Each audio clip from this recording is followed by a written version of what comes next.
नमस्कार, स्वागत है आपका ग्वालियर-खबर.com में। मध्य प्रदेश में आचार संहिता लग चुकी है क्योंकि चुनाव आयोग ने उपचुनाव की तारीखों की घोषणा कर दी है। 3 नवंबर को मध्य प्रदेश की 28 सीटों पर वोटिंग होगी और 10 तारीख को बिहार के चुनाव के साथ इसके परिणामों की घोषणा हो जाएगी। हम ग्वालियर पूर्व की विधानसभा में आज दिन भर घूमे, तमाम लोगों से बात की। इससे पहले भी हमने 3-4 दिन पहले, जब तक टिकट फाइनल नहीं हुआ था यहाँ से किसका होगा, तब भी हमने बात की। तब भी एक ही नाम सामने निकल के आ रहा था कि यहाँ से सीट अगर सतीश शिकरवार जी को मिलती है तो यह सीट कांग्रेस की पक्की है, यहाँ से विजयी हो जाएगी कांग्रेस। तो इसी से हम कई दिनों से चाह कर रहे थे कि सतीश जी का इंटरव्यू मिल जाए, लेकिन सतीश जी जनता के बीच में इतने बिजी थे कि हमें इंटरव्यू रात को 12-1 बजे करना पड़ रहा है।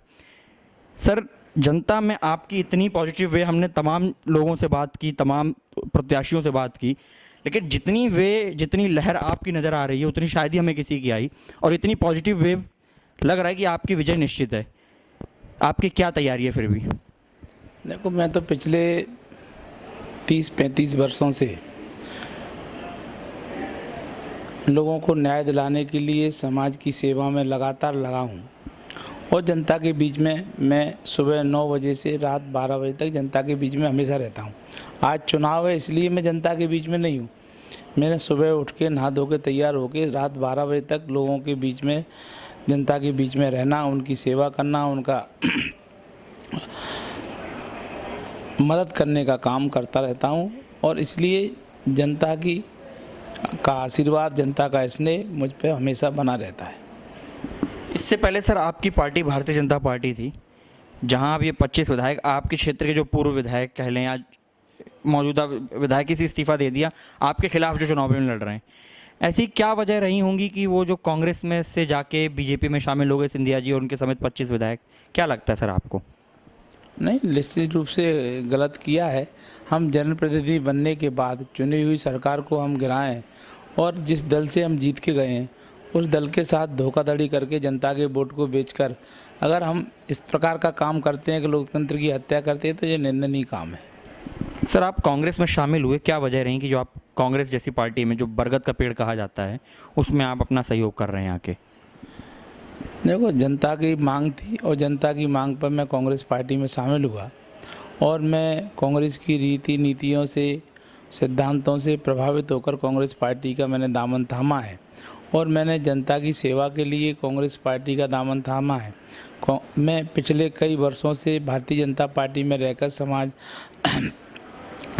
सामंतवादी ताकतों से लड़ रहे थे और आज वो सामंतवादी विचार के लोग, सामंतवादी सोच के लोग, सामंतवादी ताकतें भारतीय जनता पार्टी में शामिल हो गई। इसकी वजह से वहाँ रहकर समाज की सेवा करना और सामंतवादी ताकतों से लड़ना मुश्किल था। इसलिए समाज सेवा के लिए और सामंतवादी ताकतों से लड़ने के लिए मुझे कांग्रेस पार्टी का दामन थामा है। सर, जिस सीट से आप लड़ रहे हैं, या बेसिकली कहें जो 16 सीटें ग्वालियर चंबल संभाग में आती हैं, ये 16 सीटें कह लें ज्योतिरादित्य सिंधिया का गढ़ कही जाती हैं कि ये जहां अगर ये कह दें कि आप कुएं में कूद जाइए तो यहाँ की जनता, यहाँ के जनप्रतिनिधि कुएं में कूदने को तैयार हो जाएंगे। तो ऐसी सीट पर, ऐसी विधानसभा सीट पर आप उनके प्रत्याशी और ज्योतिरादित्य सिंधिया के खिलाफ किस तरीके से टक्कर लेंगे? देखो, सिंधिया जी हमेशा कभी भी जीतते रहे। इस बार तो वो भी जनता ने 1.5 लाख वोटों से उनको हरा दिया और वहाँ 8 पूर्व सचिव के खिलाफ 8 विधानसभा सीटों में से 7 सीटों पे वो चुनाव हारे हैं और लगभग 1.5 लाख वोटों से हारे हैं। इससे पूर्व भी सिंधिया जी भले ही सांसद बनते रहे हों, लेकिन सिंधिया जी के विधायक कभी भी नहीं जीते। इक्का दुक्का कांग्रेस पार्टी के विधायक जीतते रहे लेकिन हमेशा हारते रहे। ग्वालियर में हमेशा भारतीय जनता पार्टी के विधायक रहे। सिंधिया जी तब कांग्रेस में थे तो कभी नहीं रहे। इस बार लोगों का कांग्रेस पार्टी को जिताने का संकल्प था और यहाँ नहीं जीते। सिंधिया जी ने 48 टिकट बांटे, उसमें से 18 लोग जीते हैं। मध्य प्रदेश में और जगह तो और भी जगह कांग्रेस जीती है। इस बार जनता का मन कांग्रेस पार्टी के प्रति था, लेकिन सिंधिया जी ने कांग्रेस पार्टी के साथ जो छल कपट किया है उससे जनता नाराज़ है और जनता उनको माफ़ नहीं करेगी। सर, पिछले कई सालों से सिंधिया जी, मतलब शताब्दियों से सिंधिया परिवार का गढ़ रहा है, राजघराने का। और अगर हम लोकतंत्र की बात करें तो पहले उनके पिताजी, उनकी दादी जी, उसके बाद वो स्वयं खुद लगभग 20 वर्षों से इस क्षेत्र में उनका काम कर रहे हैं। लोग कहते हैं कि हाँ, हमारे महाराजा हैं, वो हमारी सुनते हैं, हमारी समस्याओं को दूर करते हैं। लेकिन अगर हम पूरे ग्वालियर में घूमें तो शायद ही कोई ऐसा कहेगा कि हाँ, सिंधिया जी ने इस क्षेत्र में काम किया। अब वो जिस पार्टी में है, उस पार्टी ने भी 15 साल सरकार चलाई, लेकिन यह क्षेत्र फिर भी, आज जो भारतीय जनता पार्टी ने सरकार चलाई, लेकिन फिर भी यह क्षेत्र इतना विकास में पिछड़ा क्यों रह गया? देखो, आपका जो कहना है सच है कि सिंधिया जी यहाँ से प्रतिनिधित्व करते थे, लेकिन फिर भी आज जो मध्य प्रदेश के अन्य ज़िले हैं, अन्य जो संभाग हैं, चाहे वो इंदौर हो, जबलपुर हो, भोपाल हो, हमारा उज्जैन संभाग हो, वो बहुत आगे निकल गए हैं। दौड़ में ग्वालियर किसी ज़माने में सबसे अग्रणी था, आज ग्वालियर पिछड़ रहा है। इसका कारण यही है कि यहाँ का नेतृत्व तो सही नहीं मिला और उसके कारण ग्वालियर पिछड़ा है। लेकिन अभी कमलनाथ जी की सरकार मध्य प्रदेश में आने वाले समय में बनेगी, ग्वालियर को फिर नेतृत्व मिलेगा और ग्वालियर इस समय आने वाले समय में मध्य प्रदेश में अपना स्थान बनाएगा। सर, आप अपने विरोधी, जो मुख्य टक्कर भाजपा से आपकी मानी जा रही है, मुन्ना लाल जी, जो यहाँ से विधायक रह चुके, भाजपा की टिकट से लड़ रहे हैं, कितनी टक्कर, ज़बरदस्त टक्कर आपको लगती है उनसे है आपकी? कोई टक्कर नहीं है। ये 25 के 25 विधायक हैं जिन्होंने पार्टी की पीठ में खंजर घोंपा के साथ साथ जनता के वोट को बेचने का काम किया है, जनता के विश्वास के साथ छल कपट किया है और लोकतंत्र की हत्या की है। ऐसे लोकतंत्र की हत्या करने वाले, पैसे की और ईमान बेचने वाले पैसे पे, ऐसे लोगों को जनता माफ़ नहीं करेगी। ये चुनाव जनता लड़ रही है, ये चुनाव पार्टी नहीं लड़ रही, जनता लड़ रही है। और जनता किसके खिलाफ लड़ रही है?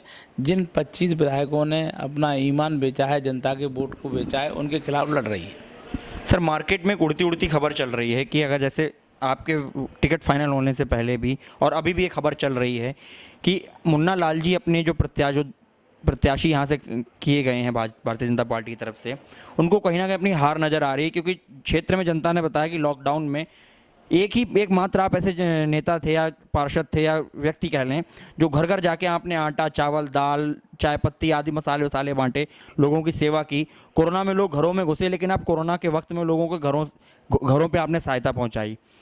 लोग कह रहे हैं कि मुन्ना लाल जी बिल्कुल क्षेत्र से बाहर नहीं निकले, उन्होंने ऐसा कोई जाहिर नहीं किया कि वो क्षेत्र के जनप्रतिनिधि हैं, तो उनके खिलाफ बेकार माहौल बना, ख़राब माहौल बना और इसी की वजह से वो अपने पैर पीछे खींच रहे हैं और भारतीय जनता पार्टी को दूसरा प्रत्याशी यहाँ से खड़ा करने की सोच रही है। क्या? नहीं, मुन्ना लाल जी चुनाव लड़ने के इतने शौकीन हैं, वो किसी भी कीमत पर नहीं मानेंगे, वो चुनाव ज़रूर लड़ेंगे और चुनाव वही लड़ेंगे।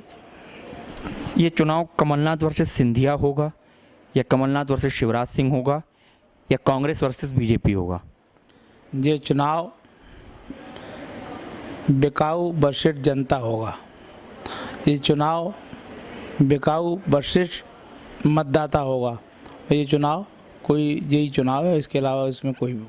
आपकी पार्टी एक बहुत बड़ा आरोप लगाती है 25 विधायकों पे, खासकर 6 मंत्री जो इस वक्त शिवराज सिंह सरकार में कैबिनेट मंत्रालय संभाल रहे हैं, कि प्रत्येक विधायक को 35 करोड़ देकर खरीदा गया है।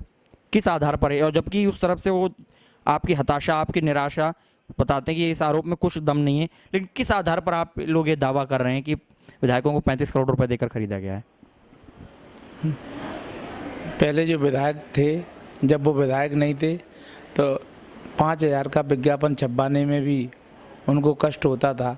कभी विज्ञापन हमने देखे नहीं। अब एक पेज के विज्ञापन दे रहे हैं बड़े बड़े अखबारों में। पैसा कहाँ से आया? पैसा क्या उन पर बरसने लगा? कोई पेड़ लग गया इनके यहाँ नोटों का?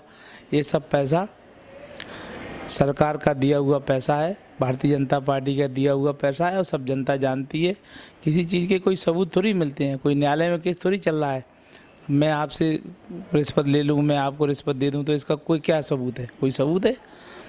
वो तो सब जनता जानती है, जनता जागरूक है और जनता किसने कितने लिए हैं और एक वोट की कितनी कीमत वसूल की है, ये सब जनता जानती है। और जनता भी अपने एक वोट का सूद सहित इन प्रत्याशियों से हिसाब लेगी। सर, इन 25 विधायकों के फैक्टर के अलावा, जो उनकी गद्दारी फैक्टर कांग्रेस पार्टी बताती है, उस फैक्टर के अलावा आप अपने स्थानीय किन मुद्दों पर लड़ रहे हैं? देखो, 15 महीने में यहाँ के विधायक ने कोई काम नहीं किया। इन्होंने बनने के बाद अपनी करप्शन सरकार बनाई और अपने परिवार के 11 लोगों को मंत्रिमंडल में मंत्री बना दिया। किसी को जिला चिकित्सालय दे दिया, किसी को जेएच हॉस्पिटल दे दिया, किसी को नगर निगम दे दी, किसी को आरआई पटवारियों को दे दिया। ऐसे इन्हें 11 अपने परिवार के लोगों को मिलाकर एक करप्शन मंत्रिमंडल बनाया और जिन्होंने अपने अपने विभाग बांट लिए और विभागों से वसूली की। इन विधायक जी ने, विधायक जी के परिवार ने, कोई भी ऐसा आदमी, ऐसा कोई सगा नहीं जिनको इनने ठगा नहीं, किसी को भी नहीं छोड़ा है। हर व्यक्ति को ठगा है, हर व्यक्ति से वसूली की है और उसका हिसाब इनको देना पड़ेगा। आज आपके एक जनसभा में हम गए गड्ढों वाले मोहल्ले में, तो वहाँ तमाम समस्याएं देखने को मिली कि वहाँ पहुँचने के लिए ढंग की सड़क नहीं है। आप अगर 4 व्हीलर से हैं, अगर आपके पास अच्छा ड्राइवर है तभी आप वहाँ पहुँच सकते हैं। इसके अलावा आप बाइक और स्कूटी पे वहाँ पे चलना थोड़ा मुश्किल है, पैदल ही जा सकते हैं ज़्यादा अंतर तक। कई साल हो गए हैं इस मुद्दे को, लेकिन इस मुद्दे की तरफ ध्यान क्यों नहीं दिया जाता है? 15 महीने का पानी की भी समस्याएं हैं काफ़ी। 15 महीने में वहाँ कोई काम नहीं हुआ। नहीं, पानी की इतनी बड़ी समस्या है वहाँ नहीं है ज़्यादा, बहुत काम हुआ है वहाँ। और मैं वहाँ क्षेत्र से पार्षद था तो मैंने काफ़ी काम कराया है, लेकिन फिर भी समस्याएं हैं क्योंकि 15 महीने में विधायक जी ने वहाँ कोई काम नहीं कराया है। और निश्चित रूप से आप भी मानिए, ये वहाँ की तो बहुत अच्छी स्थिति है। अभी आप आदित्यपुरम जाएंगे तो आप निकल नहीं सकते, गड्ढे हैं, सड़क है ही नहीं, रोड है ही नहीं, कहीं विकास हुआ ही नहीं है, लाइट है ही नहीं। आप ऐसा लगेगा कि आप किसी ग्रामीण क्षेत्र में भी जा रहे हैं। ग्रामीण क्षेत्र उससे बेहतर हो गए। ग्रामीण क्षेत्र में 24 घंटे लाइट है, हर जगह लाइट की व्यवस्था है, लेकिन वहाँ लाइटें भी नहीं है, रोड भी नहीं है, सीवर नहीं है, पानी की व्यवस्था नहीं है। ऐसी स्थिति आप आदित्यपुरम वगैरह जाएंगे तो पूरा क्षेत्र में बहुत विकराल स्थिति है और क्षेत्र में कोई काम नहीं हुआ। ये 15 महीने सिर्फ लूटपाट में लगे रहे, 15 महीने के बाद अपना पद बेचा है, इसलिए जनता पूरी इनसे खपा है। तो ये थे हमारे साथ ग्वालियर पूर्व से कांग्रेस विधानसभा के प्रत्याशी सतीश सिकरवार जी। इनका दावा है कि जो 25 विधायक कांग्रेस से अपने जनता के वोटों को बेचकर भारतीय जनता पार्टी में शामिल हो गए, उनको जनता घर बैठा देगी और ये अपने प्रत्याशी, जो अपने विरोधी प्रत्याशी हैं,